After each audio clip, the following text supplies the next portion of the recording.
Shamshernagar golf cart থেকে, golf garden থেকে এখন আসছি ক্যামেলিয়া লেক।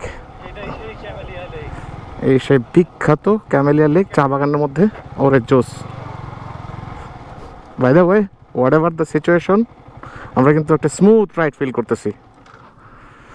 এই বাইকটা নিয়ে সম্ভবত এই সাইডটা দিয়ে আর একটু ঘোরার জায়গা আছে, আমরা ওটা ট্রাই করব, যে একটা ক্যামেলিয়া লেকটার একটা চক্কর দেওয়ার।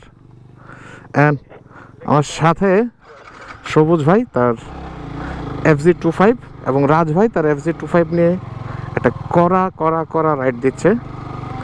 অ্যান্ড বাটারি স্মুথ রাইডের জন্য কিন্তু আমরা আমাদের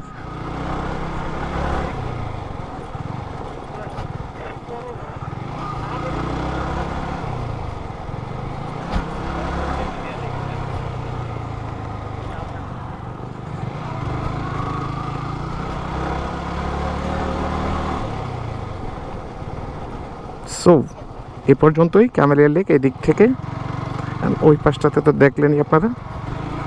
আমি ট্রাই করতেছি এই সাইডটার একটা চক্কর দিতে, যেহেতু সবুজ ভাই ওই দিক ঢুকে গেছে চা বাগানের ভিতরে। আমিও একটু চা বাগানের ভিতর দিয়ে লেকের এই পাশটা একটু ঘুরি। নামটাই শুনতে ভালো লাগতেছে, একটা সাবানের মতো মনে হইতেছে। ক্যামেলিয়া না কি যেন এই নামে একটা সাবান ছিল, বা একটা ফুলের নাম এটা।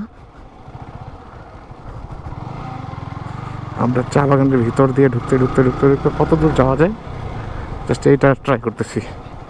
ভাইরা গাছ কাইটা কাঁধে করে নিয়ে আসতেছে, গাছ এবং বাঁশ। ওকে, এগুলো খুব ডিফিকাল্ট। এরপরে মনে হয় শুধু চা বাগান আর চা বাগান, হারায় যাওয়ার জন্য যথেষ্ট।